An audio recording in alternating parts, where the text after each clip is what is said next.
Again, good morning. This is a training that's been sponsored by the East Community Steering Team. So let me begin with introductions. My name is Matlynn Yoeman. I'm an elder at Chestnut Street Presbyterian Church in Wilmington, and I served for 12 years as the Clerk of Session there. I also served as a member of the East Community Steering Team, and one of my responsibilities was to coordinate the sessional records review process for the East community. So I'm familiar with many of you in this class. I want to say that there's a lot of knowledge I see in this Zoom today. Some of you have served for many years, and we all are excellent resources for each other. All right, today I want to cover why we have clerks and what their duties are, talk a little bit about the administrative manual, and most importantly, we're going to go through that sessional records checklist. And that checklist was just revised, and I emailed it to everybody last night. Hopefully you got it. If you did not, send me a chat or send me an email and I will send it to you again.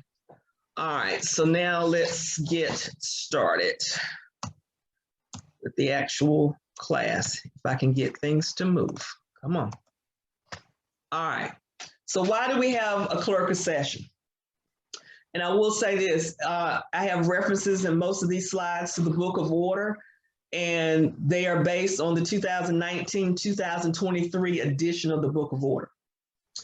But 3.0107 states that each council, and in this case for you guys, the session is a council, shall keep full and accurate records of its proceedings. The records are the property of the church forever. The church closes, those records go to the next higher council, which is our Presbytery, and they will keep them forever. The session has the responsibility to maintain these records. So, who's the clerk? The clerk of session shall be a ruling elder, and they're elected for a term. Now, you heard somebody say they've been a clerk, what, 40 years? Some people think it's life, but it's not, okay? You should have in your administrative manuals the term for the clerk. It may be a 1 year, a 3 year, or whatever. You may have a break after so many terms, but you should have it specified in your administrative manual what the term for the clerk is. Again, it is not life. So, what are the duties of the clerk of session? There are five responsibilities that the clerk of session has that are stated in the Book of Order. And the first is to basically be the secretary for the session. You ought to record the things that go on in the session meeting. Primarily, you want to make sure that you record the actions that are taken by session. The second responsibility is to maintain its roles of membership and attendance. So you would maintain, a list of who are your members, your active members. Some churches have that fake role over there, the inactive membership role, which is not a required role, but we'll talk about that in a little bit. The third is to maintain your registers. You should have a listing of your elders, your deacons, if your trustees, if you have them, and your ministers, as well as their terms of service. The fourth is to preserve the records. You and the session have the responsibility of maintaining those records forever. And we're going to talk in detail about how to go about doing that. And the last duty is to furnish extracts from your records when they're requested by a higher council of the church. So those are the 5 defined duties of the clerk of session. And we're going to talk about them in a little detail. That first duty was to record the transactions. You are to keep a full and accurate record of what goes on in the session meetings and what goes on in your congregations. Remember, minutes are a part of the story of your church. They are part of your history. it's important that your records be accurate. At some point, historians are going to go in and look at your minutes to find out what was going on in your church at a particular time. So again, it's important that they be accurate. If you as a clerk cannot make a session meeting or make a congregational meeting, then the session will elect someone to serve as the acting clerk for that particular meeting, and as well as being an acting clerk for the congregation meeting.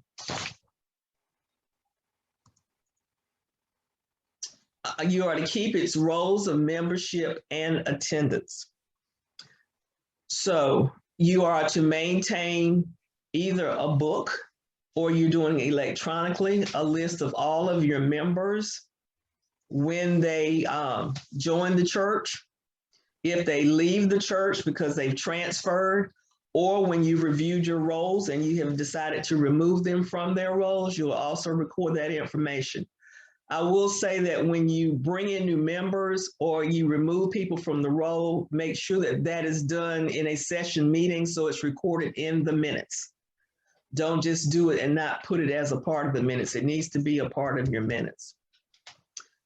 And one of the things in the reference here from the Book of Order, you'll see it talks about removing members and inactivity, people who haven't been actively involved in the life of a church over a 2-year period. Those are people that you can consider for removing from your roles. And being actively involved in your church is not only attending, but supporting your church as well. Maintain and preserve the rolls and the registers required of session. And basically the registers that the Book of Order requires are baptism, your elders, your deacons, and your pastors and their terms of service. You may decide you need other registers, but these are the ones that are required by the Book of Order. Preserving its records. Again, these records are to be kept into perpetuity. So you need to devise a way to make sure those records are stored safely, and that, and we're going to talk about that in greater detail.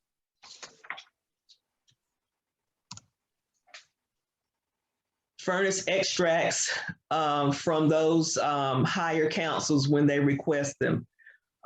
You may be asked in a case, there may be a hearing from the Permanent Judicial Commission or whatever, and they need something from your minutes. Your session will approve, and they will, Spike, stop. This is my son who wants to be a part of the class as well. You just went out, so you're okay. But when you're asked, you will furnish those extracts from your minutes to that higher body. Come on. Now, you know, in most job descriptions, you have a list of here are the things that you want to do in that position. But at the bottom, you'll see a sentence, something like other duties as assigned. Come on, Spike. Other duties as assigned can be a major category in a job description. So I've tried to pull together some of the other duties as assigned when I've served as clerk, and I've talked to other clerks that I've seen that they have had to do beyond those 5 things that we just covered. Now, the first is duties. You need to be aware of the duties and responsibilities of session. Come on. Okay. If you're in the Book of Order, if you go to 3.0201, it will give you the duties and responsibilities of the session. Reports, you're responsible for making sure that any reports that are requested by the Presbytery or the Senate or General Assembly are completed in a timely manner. And this past week, I think Thursday was your deadline to have completed your annual statistical report. That was a fun activity, wasn't it? Nobody's pulled out the hair or anything trying to get it done, get all those numbers to add up correctly. But it ends up being your responsibility to make sure that gets done. It's the session is supposed to approve it and submit it, but it's your job to make sure it gets done. You need to have your records reviewed by your higher body, and we'll talk about where in the Book of Order that is required. so that you have your minutes, your administrative manual, your rolls, your registers, all those things reviewed. And in this Presbytery, they're reviewed on an annual basis. Mail. Typically, the Presbytery Senate or General Assembly will send correspondence to two people. They send it to you as the clerk, and they send it to the pastor. Not saying that you guys are busy, but your pastors are also busy, and they got a whole lot of things coming across their desk. And sometimes things get to them, but they don't always send them on to the appropriate individuals. So you as a clerk need to make sure that correspondence that comes into you is shared with your session, and if appropriate, shared with the congregation.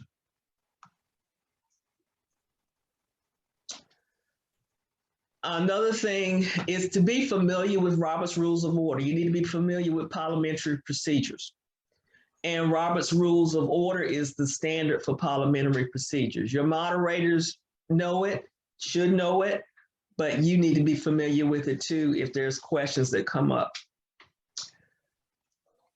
Reporting. You all do a lot of things in the session meetings. It's really important that you share what transacts in the session meeting with your congregation. So that could be an email, it could be a written report, it could be a notice put up on the board, whether you do it monthly or quarterly or whatever. Share what your session is doing with your congregations. And another is to review your pastor's terms of call. If you have a full time pastor, an installed pastor, their terms of call should be reviewed annually. The moderator may not want to bring that up.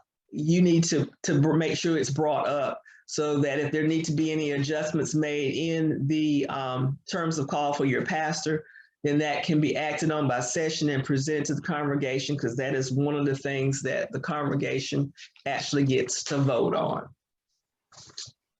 And those of you who have commission ruling elders or stated supply pastors or temporary supply pastors, their contracts are for 1 year at a time.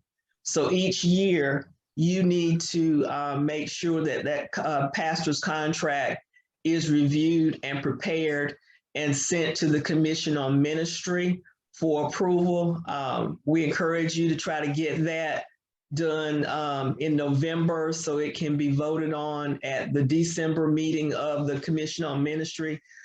East Community always meets on the first Thursday of the month. So if you have anything that needs to come before ECOM, we will need it a couple of weeks prior to that first Thursday in the month. Okay. Two books that we talked about, I just thought I'd show them to you. The Book of Order is one thing that all clerks should have access to. It can be purchased on the PCUSA store site, which you can access through the PCUSA website. It's $10 plus shipping and handling. Or you can get an electronic copy of the Book of Order, and it's free, and you just download it to your computer. But make sure you have access to a copy of the Book of Order. It's always good for your members of session to have copies of those as well. The other is Robert's Rules of Order. The latest edition is the 12th edition, and that will answer any questions you have regarding parliamentary procedure. There are some cheat sheets out there as to how to move motions and whatever, and if you need a copy of that, let me know and I can email that to you. And back to the Book of Order, for those of you all who are new as clerks, the Book of Order is revised after each meeting of the General Assembly. General Assembly meets in normal times, pre-COVID, meets every 2 years. So your books are typically good for 2 years, but make sure you have a copy of that. Now let's talk about records preservation. As I said before, it's your responsibility, you and the session's responsibility to make sure those records are preserved, maintained. So we want to talk about a couple of things related to that. Electronic storage of records If you have an electronic copy of your session minutes, it does not take the place of the paper copy. The paper copy is the original record. It has the original signatures. You can have other copies, but you need to have that one book with the original signatures on the sessional minutes. And again, they are to be held to perpetuity, so they need to be printed on paper that's going to last. Acid-free paper is the best thing to have your minutes printed on, rather than just the recycled copy paper. That paper tends to last longer. You can purchase papers and binders from Cokesbury or your office supply store, or Amazon has everything. You can get it on Amazon. Your books need to be your minutes need to be in a binder. They can be in a binder like the one here in the picture, but don't put them in a plastic notebook. There's chemicals in that plastic, and that chemical can leak from the plastic, or leach from the plastic rather, and it can damage your sheets. So make sure you get a session binder to keep your minutes in. It's important that your pages are numbered. It just helps when people are trying to find things. And when you go through a sessional review, you'll see that numbered pages help. Also, if you have blank pages, put a line through them or put a statement on it. It's intentionally left blank so that somewhere along the line, somebody doesn't go in and change records or insert something into the record. So make sure those blank pages are marked. Let's go back to the numbering. You can use whatever system you want to use. You just need to do it consistently. Some churches started way back from day one with page one, and they just keep continuously numbering them.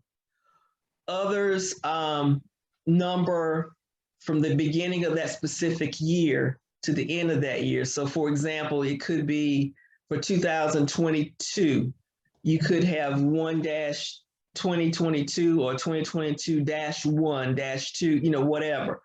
And that shows that those pages are for that specific year. Another option is pre-numbered pages. When you go to order your pages, you can actually order pre-numbered pages. But I discourage the pre-numbered pages because I know now pretty much everybody types your minutes and then you print it off on your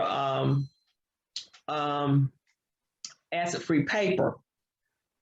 If your papers jam up in the printer and you've got numbered pages, it's going to throw your numbering off. So I really don't encourage using the pre-numbered pages, but that is an option for you.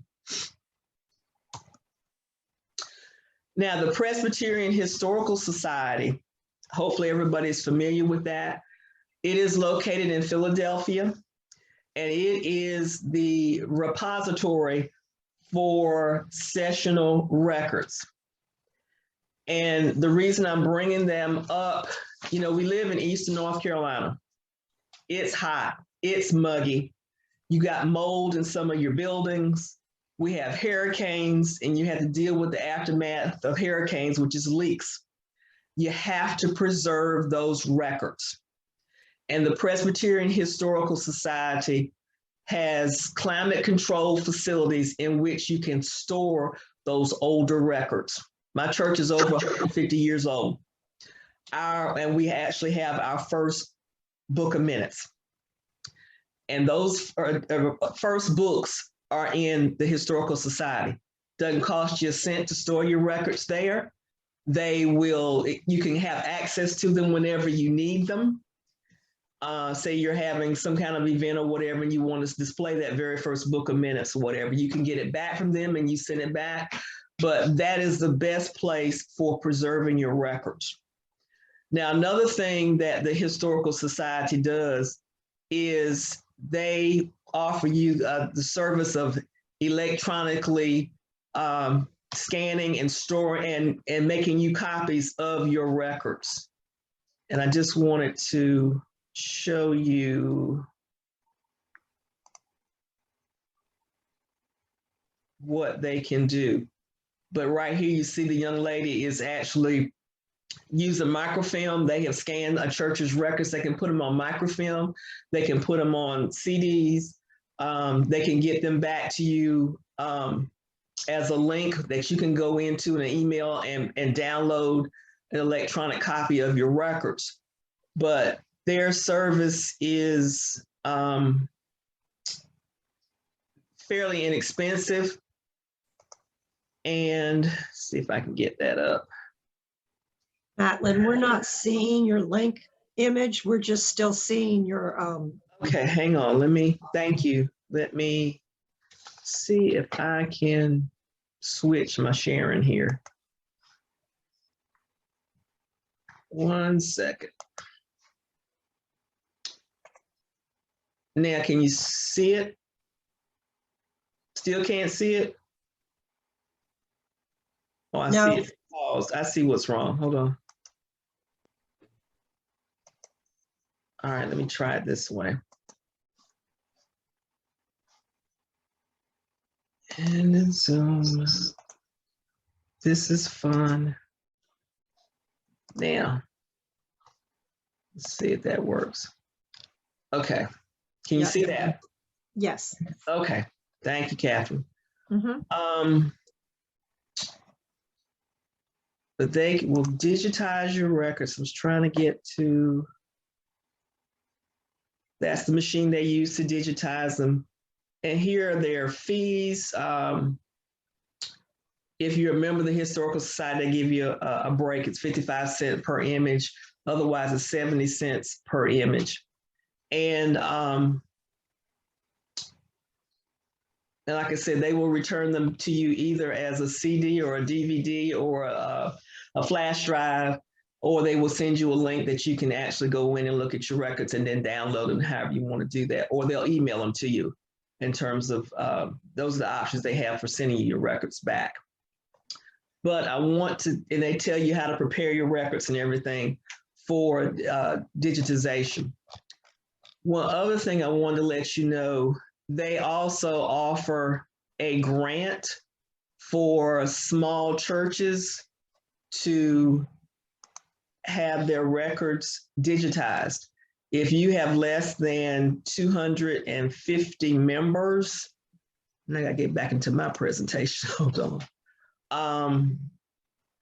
They will, you can apply, I think it's a $500 grant, and that can go toward the cost of defraying the cost of having your records digitized. Now, let me get back into the PowerPoint. I'm failing driving here. Okay. And I think I am right here. All right. Now, next thing we want to talk about is incorporation. Most of our churches, I think, are incorporated. They were incorporated probably in the 90s. But if your church is incorporated, the Book of Order states in G40101 that you are to hold an annual meeting. That annual meeting of the corporation usually is part of your annual congregation meeting. Your bylaws for your church and in your administrative manual should state who your officers of your corporation are. It could be the session. It could be you have separate or a separate board that is responsible for the corporation. And where it gets, where it becomes important, who are your officers and who are your registered agents. If you're selling property or buying property, your registered agent would be the person that would sign the documents. We just ran into a situation with my church. We're in the historic district and we're working with the planning board, and we had a new person we're working with, and any paperwork we were doing with them, they now wanted us to have signed by our registered agent. So it's important that you know who your registered agent is, and which we found out was a member of our church who's like 80 years old and does not want to be involved in signing those things. So you can also go to the Secretary of State's website and look up your church and find out who your registered agent is. Make sure all your information is correct there. If the registered agent is dead, or it's a person that doesn't want to be doing that role, then you can go in and there's a form there you can complete and send in to change who your registered agent is. All right, administrative manual. The Book of Order requires in 30106 that each church have an administrative manual. And the administrative manual basically is your collection of your policies and procedures and other items that you need to be able to operate your church, to carry out the mission of your church. And I think back in 2000, the 2011, 2013 Book of Order was where the first requirement came in that each church have an administrative manual. So we're talking about it's over 10 years ago, 10, 11 years ago. So by now, each church should have one in place. I know when we were doing some sessional records review, we would hear, I'm working on it, we're getting there, whatever. But by now, each church should have an administrative manual, a document in place. Now, that is a living document. Changes will occur. So you need to review your manual periodically and make sure that everything is up to date and that you are actually carrying out the policies and procedures that are in there. Or if you've changed your policies, but you haven't changed the manual, change it in your manual. Now, and here's a list of some of the things that are required in the manual. And one item, that third bullet, is that all councils should adopt and implement a sexual misconduct policy and a child and youth protection policy. Those are the only two policies that the Book of Order state that have to be in your administrative manual.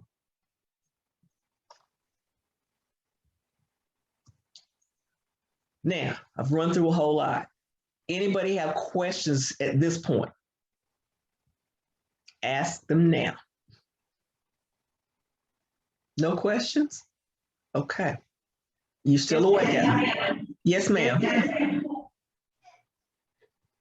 Hello? Go ahead. Oh, okay. All right, well, we have no questions then. Let's go to look at the sectional records checklist and the review process. Matlynn, may I ask a question? Yes, ma'am. And this is kind of just one addition. Presbytery, the Synod, PCUSA adopted, and I'm sorry, I don't have my other computer on, the only insert to your last third bullet point. A year ago in May, they turned that child and youth and vulnerable adult policy. And I sent that out to several people, but we can send it out again. The suggested, but they did add vulnerable adults in a year ago. And when we get to the checklist, I've got the current checklist. So okay. the one that we just did this week. So they have that. I've already emailed it out to them. I didn't know you were coming, so I didn't have you on that email this morning. Oh, but we're going to talk about that. Okay. Yeah, and I did have one question. Yes, ma'am. Just reiterate for me, if we decide that we want to send our records to the Historical Society, the free part is that we send our original records to them. Is that correct? That is correct. And they keep it in an environmentally sound place. Yes. But they will give us various ways to reclaim it if we need it. Yeah, if you need to you just need to contact them and they'll ship it back to you. And then when you're through with it, you ship it back to them. Okay. The only thing that you're paying for, like I said, is mailing it back and forth. But the only other thing you could use them for is to scan or to digitize your records so that you have an electronic copy. And people, I know here in Wilmington, people do a lot of historical research and they want to look at things. And it's so much better to have them looking at an electronic copy than handling your books that are 150 years old. So Right. you really need to just have a backup of those records, because no matter what we try to do to preserve them, something could happen to them. So you really do need to have some type of electronic copy of your sessional records, your minutes, or your registered books, whatever. Okay. Thank you. All right. Any other questions? I have a question, Yes, Mary ma'am. Jo. I went, after I saw that information that Catherine pointed out about the vulnerable adults, I contacted Nancy, and she said, well, it should be part of your child and youth thing. And it's in the Book of Order. And I looked in the Book of Order, and vulnerable adults are not mentioned. Correct. But I wish, perhaps I missed it somehow. That was not sent out to us. I mean, I did not receive it. That said you have to have vulnerable adults mentioned. And so when I got this checklist, I thought, wow, here's something we're supposed to have. And it sounds like last May something happened. And I was wondering if something was sent to our congregation and I missed it, or how is that communicated? Catherine, So can you that's help 5 with that? questions. Catherine? That's a really good question, Mary Jo. I think it's a work in progress because I did not know about it until I started doing record reviews with a couple of the smaller churches. I think when I was up at Grove Church and I was trying to work with John there, and I pulled it up, I discovered that PCUSA had done this. And no, I don't know that they have done a mailing on it. I don't know how they do it from, Matlynn, you may know, over the years, because I'm a lot newer at it than you are, how do they send out those when they change them? They just expect all of us to read the Book of Order. And of course, now the Book of Order hasn't been changed, Mary Jo, because it was 2019 that was published. And they just produced this, I think it was in 2021 or 2022.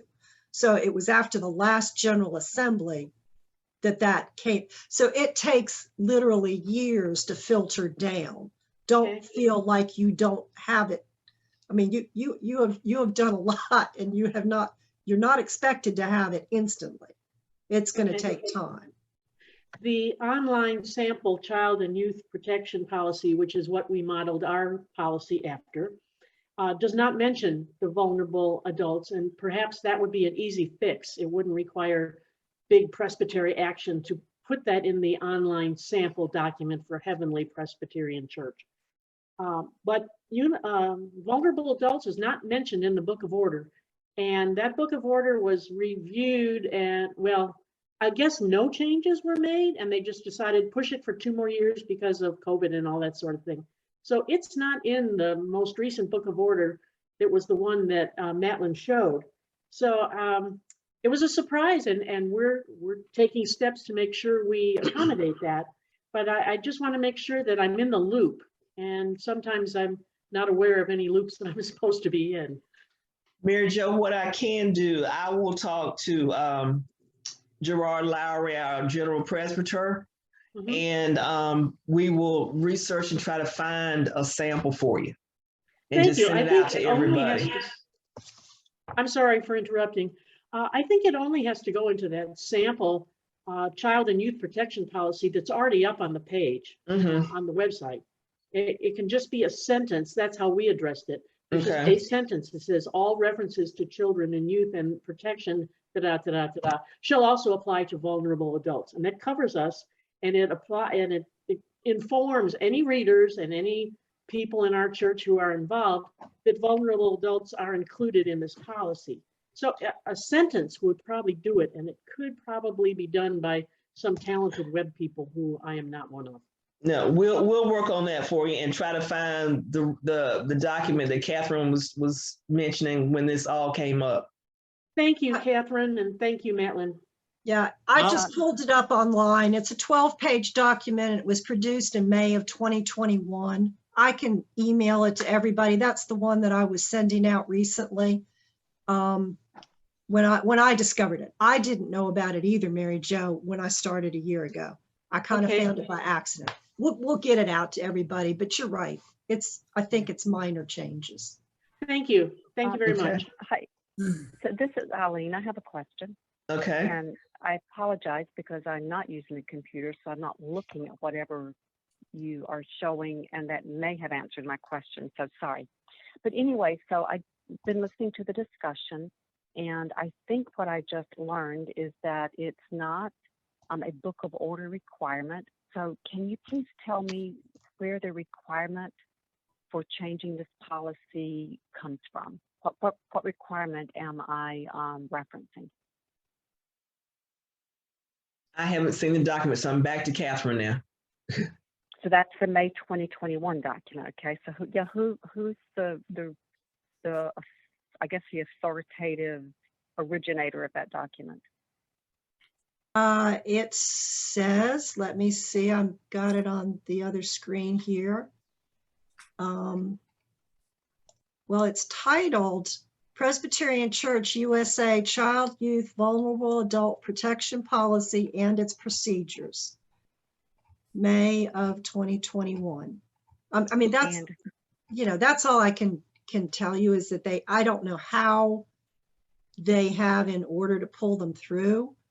I'm sure it's a trickle down effect until the words, the verbiage gets updated in whenever they produce, but they're not going to, my sense is they're not going to produce a whole new book of order just to correct and add 2 words. I'm sorry. So when you're saying they, are you saying that this document says it comes from General Yep. Assembly level?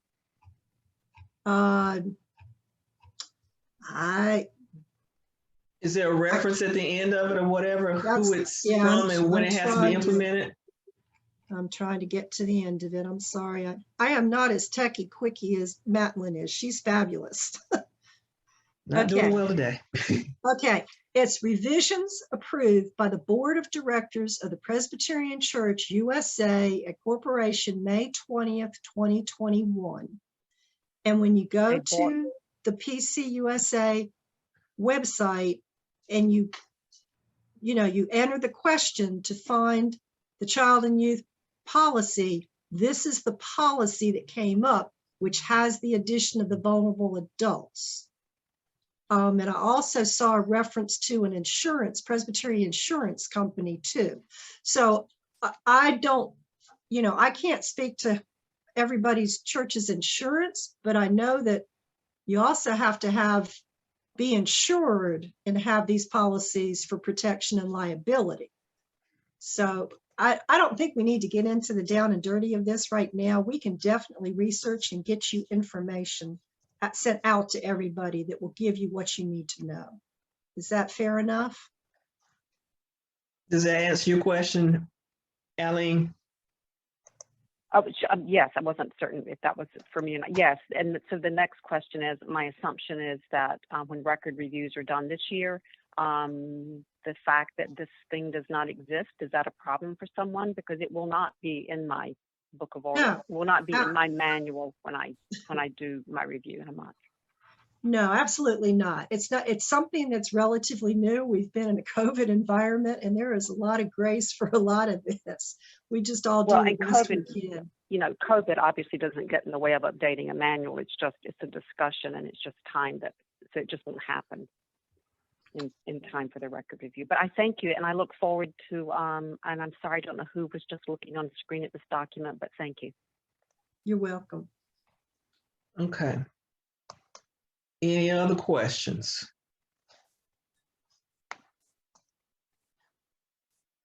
Okay, let's go on then.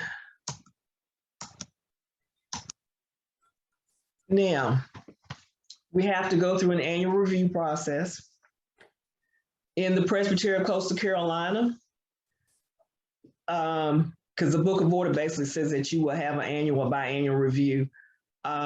We chose an annual review, and because of the way our Presbytery is structured, we're divided into 3 communities. Each one of the communities is responsible for developing the review process, but we all use the same checklist. Catherine, who you've all met today, is the person that coordinates that along with the steering team for the East community. And I think Nancy mentioned that an email is going out with dates, or is going to go out with dates for your review. But if you need to get in touch with Catherine, there's her email and her phone number. And I'm sure she'll be happy to hear from you if you have questions about what the review process is going to be for this year, reviewing your 2021 records. I emailed everybody the revised sheet that just came out this week. There are a couple of changes, and as we go through the sheet, I'll point those out to you. But just looking at the sheet, it's kind of, for those of y'all who've been clerks for many years, it kind of looks like some sheets we've had before, because they were able to change the layout of the checklist. So you'll see that beside each question, you have an option to check yes or no, whether or not you have done, or you have that particular item in your minutes or in your rolls or registers. It also gives you a place to put the page number, which makes it easier for the reviewer so they can go to that specific page to see where that particular item is exhibited. And also there's a place for comments. So you can put comments in there, or the reviewer can put comments in there as they're going through your review. All right.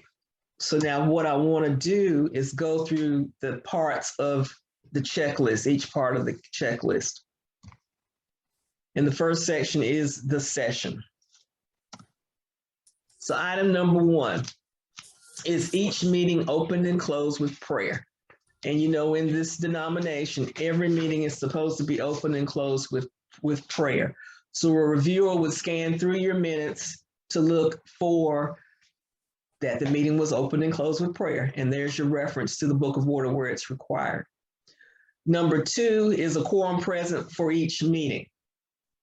Your administrative manual, your bylaws should state what a quorum is for the session meeting, what a quorum is for the congregational meetings.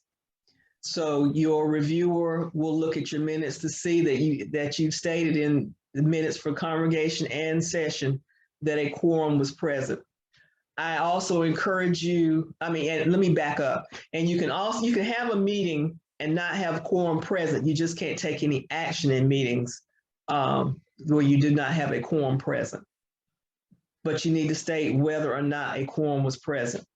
In your session meetings, I encourage you to list who is present in the meetings, who is excused from your meetings, and who are your guests that are in attendance at meetings. Remember, I said your minutes are basically a part of the history of your church. It's a historical document, and that gives the readers a clearer picture of who was present and what was going on. Item number 3, did the session hold stated meetings at least quarterly? The Book of Order requires that your sessions meet at least quarterly. Your administrative manual needs to state what your meeting schedule is, whether you meet monthly, whether you meet quarterly, or some other theme. But you just need to make sure that your sessions are meeting at least quarterly. Finances is a budget prepared and adopted annually. The session will, in conjunction with your finance committee and your treasurer, will prepare and adopt a budget, or the treasurer or the finance committee will prepare and present it to session, and session will act on it. And session, go over here. Session will vote on your budget, and then they will present the budget to the congregation. Congregation does not vote on the budget, the session does. You present it to your congregation for information for them. Let me go back. And the other one is our periodic reports of all financial transactions made to the session. Your treasurer, your finance committee, someone should be letting the session know what is happening with your finances, what money you're taking in, what money you're taking out. Mary Jo, you're muted. There you go. Does that mean that currently we have each moderator receiving financial records monthly for that committee? Okay. Does this checklist mean that each moderator should see all the transactions of all the committees and all the other areas of the church, everything? Does your session not have a monthly report that shows all the transactions? Not the transactions. It shows a well, it shows the transactions for the sessional committees, but not the rest of the church. Okay, I would recommend, because your session is responsible for everything that goes on in the church, that they really need to see the big picture. They need to see Okay. all of it, not just a committee's report. They need to see all of the transactions, bank statements. They need to know what you're dealing with and how your budget is, how you're carrying out your budget. Sure. Does that mean that financial report, which could be many, many, many pages if we're talking about over the course of a year, do those reports then have to be part of the minutes since we reviewed them at the minutes, even though there's no action taken? And it's accepted as information. So your minutes really need to state that you have received the report. It doesn't have to, you don't necessarily have to show all that in your minute book. Excellent. But Thank your you. minutes need to say that you have received the quarterly report, whatever it was as Okay, great. information. Mhm. Thank you. Thank you. That's good. Okay. Let's see, where are we? Now, your session needs to have those financial books and records reviewed or audited every year. So you would either have a committee to look at your financial records, or you have a CPA to conduct an audit of your records. Those of you who've been here a little bit remember Gail Boykin, who was the financial person for the Presbytery, and she shared with everybody a financial review checklist. That checklist is still very valid. If you have never seen that, I have those and I can send them to you. But it's a guide for whoever is doing the review of your records to use through that process. And once they have done their review, they present it to session, and session receives it, and it needs to be recorded in your minutes that review has been done. Okay. Number 7, our commissioners to Presbytery elected for each meeting, preferably for 1 year. You are you're asked to select a commissioner to attend the Presbyterian meetings. I know it's hard to get somebody to agree to do it for the whole year, but one of the advantages of the 1 year is that gives a person a better understanding of how Presbyterian works. So when you go for the first time, it can be very confusing what is happening. So if you go multiple times, you get a better understanding of what has happened. Presbyterian, just like the session, is supposed to meet a minimum of quarterly, and our Presbytery meets in March. That's coming up. So hopefully you've already elected your commissioner and they're registered for the Presbyterian meeting. We meet in October and in December. Now, June, instead of meeting as a Presbytery, that third meeting is turned over to the communities. So each community will hold their community gathering, and they have a business portion of that gathering, and that serves as a Presbyterian meeting, which will give us the 4 Presbyterian meetings. So you would have a commissioner to attend Presbyterian meetings, and you'd have a commissioner that you would send to the gathering, because that is a meeting of Presbytery. And also number 8, when that commissioner attends the meeting, they will in turn come back and present a report to session. And it needs to be recorded in your minutes who your commissioner was for that meeting and that they gave you that report, okay? Now we're trying something different this time with this, because of COVID, everything has been turned upside down. So for the last 2 years, we've been meeting totally remotely. And your commissioners have been on Zoom, and people like me, I'm a Presbyterian junkie, I watch on Facebook. But this go round is going to be a little bit different. They will be meeting in person as well as on commissioners on Zoom, and the public being able to watch remotely as well. So we'll see how this one works out. And I don't know if we're going to go that route of having 2 ways of attending Presbytery going forward or not, but we'll see how this one goes. Do the meetings reflect a full and accurate record of the proceedings? Your reviewer is going to be looking at your minutes to see if they can get a good picture of what happened during that particular session meeting or congregational meeting. And if they're not clear, they will ask you, trust me.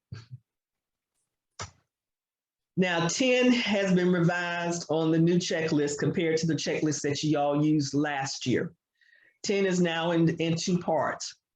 The first part of 10A is when was the last time that your active membership roll was reviewed? And then the next part of that asks, were the names recorded in the minutes that you took off the roll when you did that review? I encourage you, you need to look at your rolls periodically. One reason is your per capita is based on your membership from 2 years prior. So if you've got a whole lot of people on the roll that are no longer active in your church or haven't been active in your church for quite some time, you're still paying per capita for them. So that's one reason to clean up your rolls. It's a touchy subject whenever you talk about removing people from the rolls. You need to make every effort to contact those members in question, those members that you haven't seen in a while, to give them an opportunity to say, hey, I've transferred to another church, or, you know, I'm in really poor health, I cannot come into church anymore. Or if I've moved away, I may not be affiliated with another church, but just need to make the effort to find out why they have stopped attending church. It's also a good opportunity to try to get them back into your churches. And make sure that your minutes show these are the things that we did to try to reach these people. Here are the people based on whatever that we're removing them from the rolls. You will catch, go ahead. If we orally are given the answer that they have relocated or no longer affiliated with our church, does that give, without transfer, you know, without something written, can we act on that? I would think you would be able to do that. You just need to document it. Okay. Thank you, Matlynn. Because I mean, that it's again, it's a touchy subject. And make sure that your congregation know that it is the session doing it. It's not you as the clerk that's doing it. Because they will be very quick to say that Randy Taylor took my sister off the roll. It's the session that's doing it, and it's in your minutes, okay? This is just to make it a little bit easier on you. If your members die, you need to, that be an action of session as well, that you're removing them from the roll and putting them on, you know, because they have transitioned to the church triumphant or whatever, just show it in your minutes. Okay, 10B, your registers that list your baptism, your marriages, your elders, your deacons, installed pastors, make sure that you have those registers and you're keeping them up to date. So if someone, when you become an elder, that's just showing your terms of service was from 2020 to 2022 or 2023, whatever your term of service is. When your pastors' dates of service, deacons, elders, the marriage records, make sure all that is included in your registers and that your registers are up to date. I attended a training with Jay Bender and Bill Reinhold several years ago. For those of you who don't remember, Bill Reinhold was the general presbyter and before Gerard. And one of the things that Bill gave us was a template for registers and rolls. So if you were not maintaining the big books, but you were doing, you could also do it electronically. And if anybody wants those registers, I have those templates for those registers, and I'll be happy to email those to you if you want to keep your registers electronically. But I think you need to go back from the beginning and make sure it's all in that electronic format if you're going to do that, and not just start on January 1 or whatever of a given year. But if you need it, just let me know. And we've talked about all of that. Number 11, does the session have a manual of administrative operations? As I said before, either you do or you don't.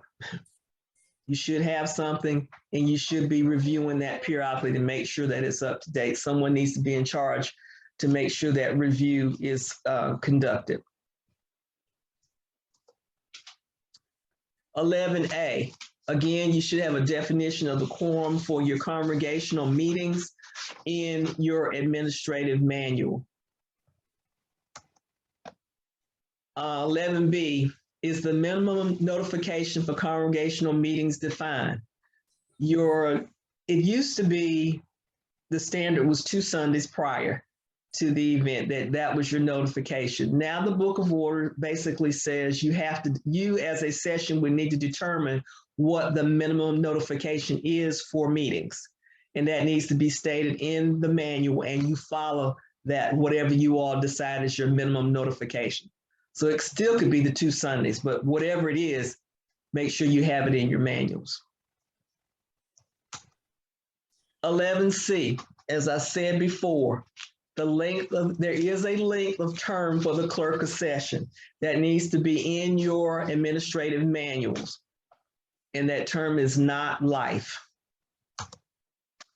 11D, same thing, except this is for the treasurer. You should have a length of term for your treasurer defined in your administrative manuals.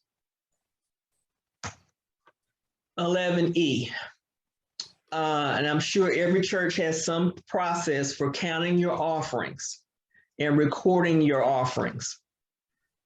And it should be, according to the Book of Order, should be done by 2 duly appointed persons or 1 bonded person. So you need to have a process for counting your money. It needs to be in your administrative manual, and you need to be following that process.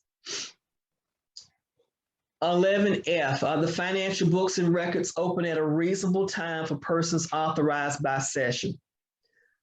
And that gets your treasurer involved in this, or your finance committee involved.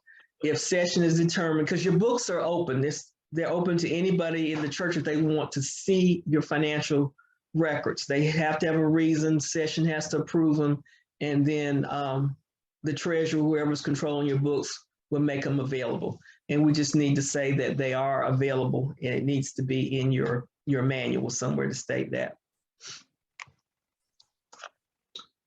11G, are committees of the session listed? Their duties described, along with who's eligible to serve, how many members, and who's eligible to be appointed, and the length of their service. All that information needs to be in your administrative manual. There should be a list of all your church committees with all this additional information outlined in your administrative manual. And does the session have a sexual misconduct and a child and vulnerable adult, youth, child and vulnerable adult protection policy? And we've already talked about that, and we'll get the necessary information to you as soon as we can put our hands on it, okay? Has the session taken actions consistent with G 3.0202 B through F for the good of the whole church? So I have cited here the reference from the Book of Order. And basically, I'm gonna run through those quickly. Item B is that you nominate your ruling elders from your congregation to be considered as commissioners to the Senate or the General Assembly, or to serve on committees of those same bodies. I will tell you, I have had the privilege of serving on the nominating committee for this Presbytery. It is a thankless job. You think being clerk is a thankless job. Try to staff these committees. Everybody's busy. We don't always meet at convenient times for people. It's hard to get people to serve on Presbytery committees. it's hard to get people to serve on Senate committees or General Assembly committees. Both levels have their own nominating committees. So if you have people in your church or on your session that are interested in serving beyond their church, please share that information with Nancy Gladden so she can get it to the proper person so they can be invited to serve on some of these committees. Item C, again, talks about communication. Making sure that your communication that comes in from your Presbytery, from your Senate, from your General Assembly is presented to your session for possible action. Item D, I hope you all are welcoming people that come to visit from the Presbytery. Your most likely persons are Nancy, who's your East Community Mission Coordinator. Gerard Lowry may visit your session. You also have a liaison from the Commission on Ministry. And if you haven't already received, you should be receiving a letter telling you who your liaison is. And they will come and visit with your session, especially if you're in the process of seeking a pastor or you're going through a transition in your church. But they will come and visit with your session or your congregation. So please welcome them when they come. Item E, is something that probably doesn't happen a lot, but you may have an issue that is just burning in your session's heart that you think that the denomination needs to take action on. You want to present what's called an overture. And if you are interested in doing something about like that, Gerard Lowry, who's our general presbyter, would be the person to assist you in trying to put together an overture that can be considered by the Presbytery, the Senate, and the General Assembly. You may see it in the Book of Order, some change that you may present from your session. And item F is the statistical reports. Again, they talk about those. Make sure you get those done. Or any reports that Presbytery requests, make sure you get those done and submitted, as well as in November, usually October, November, you get a letter from Presbytery asking you to pay your per capita, as well as give your mission portion, which helps supports the operation of the Presbytery and the Senate and the General Assembly. So your minutes should show that you've received that request and you acted on that request. All right, that's a lot there. Let's see, next we're going to go talk about the congregation. Did the congregation hold an annual meeting and was a quorum determined to be present? That's a yes or no question. So you just need to, again, make sure that you have that quorum listed in your administrative manual. You need to have the minutes of your congregation meeting in your minute books, and they can see in that you stated that a quorum was present for that meeting. Item 14, congregation provides for election of a nominating committee. Your congregation should have a nominating committee in place. That term should be a 3-year term, and they will make a report each year of who they are suggesting for elder or deacon or whatever offices that you have in your church. When you have your election of officers, make sure that you give an opportunity for nominations to come from the floor. You always do that whenever you're electing officers. And item 15, did the congregation elect the church officers? That's one of the things that the congregation does. So you should have minutes in your congregational meeting that show that you elected your officers for the coming year or the coming term. I have a quick question. Did Yes, you say that the nominating committee is a 3-year term? Book of Order, I don't know if I put it in here or not. I can send you the reference, but that typically, it tells you in the Book of Order the term, and it tells you who needs to be on the committee. And I can send you that, okay? Okay, that'll be great, thank you. Okay. I don't think our church has ever done a 3-year for nominating. Okay, We haven't either. okay, Ours has always been 1 year. okay. I will pull it up and I will, because I What it unfortunately. is, Beg your they have pardon? to be, they have to be elected every year. They can serve 3 years in a row before they have to go off. Okay. I'll pull the reference and send it to you, okay? Thank you. I don't have the book in front of me. I just have the electronic copy, so I can't look it up right this second. Matlynn, this Yes. is Faye Miller.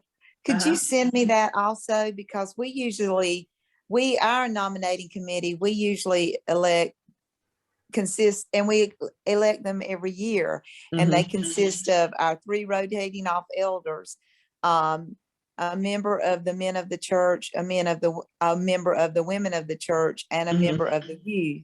Okay. And we do that consecutively every year, but again, they're nominated through the congregation. We have a congregational meeting and, they're elected through that, but that's the way we've Correct. always done it. Okay. Is that not a proper way to do it anymore? I will send you the reference, okay? Because Okay, thank I you. can't pull it up right this second. That's fine. I Thank don't have the you. book in front of me. Okay. Yeah, that works. Thank you. Okay. All right. Mary Jo. Matlynn, I'm sorry. I was trying to speak to that issue. I happen to be looking at the Book of Order, and I think Okay. the reason we have various things, congregations may provide by their own rules for the nominating committee. The rules should meet the following criteria. The minimum size of the committee shall be at least 3 persons. At least 1 member shall be an elder currently serving on session. A majority of persons on the committee who are eligible to vote shall consist of persons not currently serving on session. And that's the bolded part in G 2.0401. Thank you. Okay. We'll send it to you. All right, number 16. Did the session instruct, examine, ordain, and install officers? All right, it's the session's responsibility to make sure that officers are trained or instructed. Now, we've had a conversation, well, the pastor does that. The pastor may do that, but it's the session's responsibility to make sure that it gets done. So just remember that part of it. So it needs somewhere in your minutes that it needs to state that elders were trained or that you had to schedule their training when they're going to be examined. You guys are going to examine them. The session's going to examine them. The minister and the clerk will be involved in the ordination and the installation. But session is ultimately responsible for making sure that those 4 things do happen. Okay. I know we may not, Matlynn, I know we may not have it available right in front of us, but would you please announce to everybody about the videos that we have? Okay. If hopefully everybody's familiar with the Presbyterian's website, and there are a lot of resources for the things that we talked about today. We have had in the East community, we have had officer trainings, and they have been recorded and they're available on the Presbyterian website. And hopefully once we get through with COVID, you will have the opportunity to have in-person trainings again, but you can use those videos that are on the Presbyterian's website. And there's something called Theo Academy that also has some good information that you can use for training your officers. And your pastors, in a lot of cases, are the one, again, who train the officers. They have certain things in place, and they also send their officers to the community officer training. Number 17 is the Congregation Incorporated, yes or no? And I just want to know what the date is. If you don't know the date that your congregation was incorporated, go to the Secretary of State's website and look it up. It'll show the actual date of incorporation for your church. Who is designated as trustees of the corporation? It's either going to be your session or you have some other body in place to serve as your officers of your corporation. Now, the Presbyterian recommendations, the last section of the checklist. And number 19, are all called and stated meetings and sessions so indicated, yes or no? The person doing the review is going to look at your headers or whatever on your minutes, and it should say whether it's a call meeting or it's your regular schedule or stated meeting of your session. Number 20, are all minutes of session meetings signed by the clerk of session? Clerk is to sign all session meeting records. The congregation meetings are signed by the clerk and the moderator, but the session minutes at minimum are only signed by the clerk. The moderator can sign those too if they want to, but you have to have the clerk's signature. 21, do the minutes of session reflect the approval of the annual statistical report? So your report should have been approved by session before you push that submit button. And it needs to show that in the minutes that they were approved.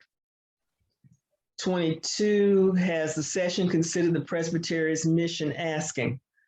Again, as I mentioned before, when that letter comes from the Presbytery, you need to bring it to session so they can review it and act upon it. And it needs to be stated in the minutes. 23, are all called and annual meetings of the congregation so indicated? Again, in your headers for your minutes, it needs to state whether it's a call meeting or whether it's the annual meeting of the congregation. 24, are the minutes of the congregational meeting signed by the secretary and the moderator? Again, the clerk, who serves as the secretary, and the moderator will sign those congregational meeting minutes. And the last item is the name of the church on the front of the session records book. You got to know which church you're looking at. So make sure you have your name on the front of your books. Okay. Now, someone reminded me that there were some items that were removed from the checklist in this current version, removed a couple of years ago, rather. So I just want to remind you of some things that I think you might want to still continue to do, even though it's not something that's going to be checked off by your reviewer. Number one, when you do your minutes, especially for session meeting, you list the persons that were in attendance. Number two, when you have a call session meeting or a call congregation meeting, when you put out the call for the meeting, you state what the meeting's for. It is so tempting when you see your full session in front of you at your call meeting. And yesterday, we found out that you need to pave the parking lot. There's some physical hazard in the parking lot, and you've got a quote, and you want to go ahead and have session look at that while you've got everybody together for this call meeting. If it's not on the call, you don't act on it. It has to wait for the next regular meeting, or you call another meeting just to address the potholes in the parking lot. But it's real tempting to go ahead and throw some more things in there while we're all together. Number three, and we mentioned it before, did you review the installed minister's terms of call? Again, you as the clerk, make sure that that gets done. And I've mentioned this before too, for your commission ruling elder supply passes, temporary supply, make sure that their contracts are done annually and submitted to COM in a timely manner.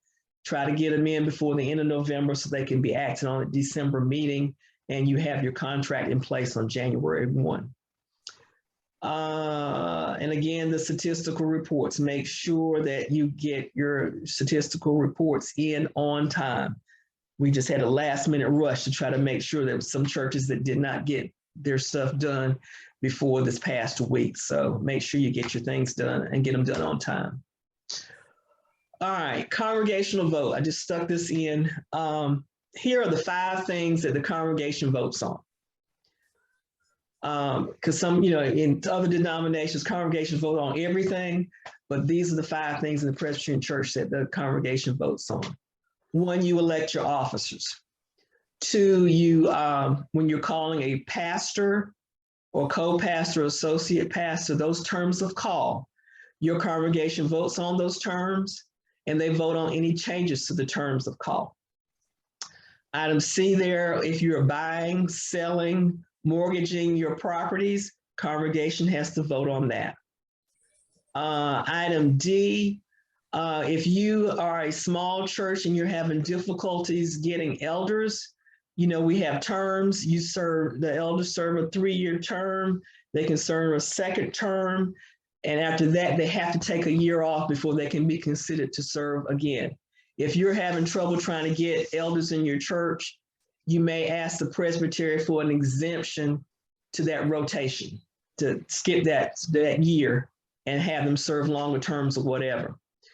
Item E, if you as a congregation want to join with First Baptist Church down the street to minister together, to worship together, there's a whole process for that. And that's what that joint congregational witness is, when your church wants to merge, so to speak, with another congregation of another denomination.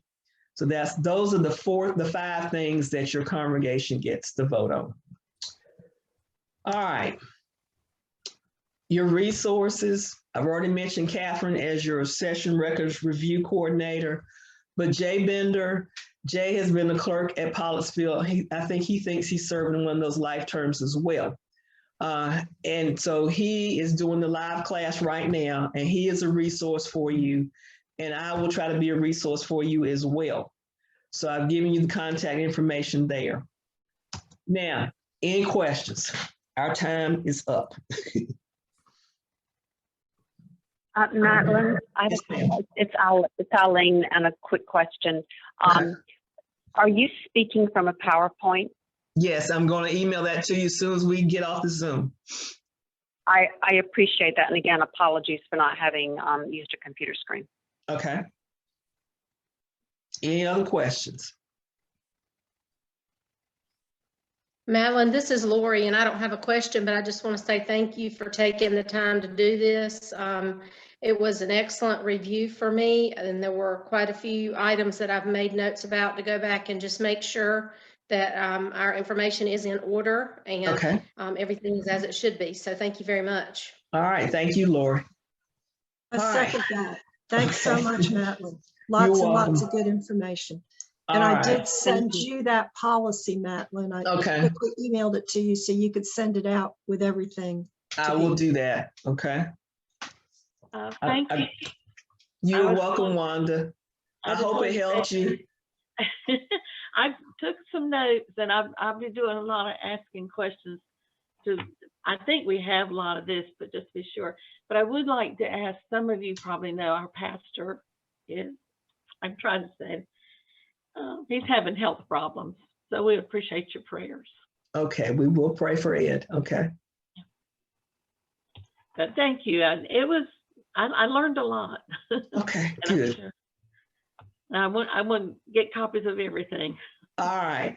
Well, I'll be sending emails out after I get off the call for the things that I've seen in the chat and that I need to send. So if there's no other questions, thank you all for your services, clerks. It is a thankless job, unfortunately.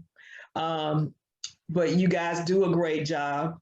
And if there's anything that we can do to help you in the process, Catherine, Jay, or I, any one of us will be happy to try to help you with that.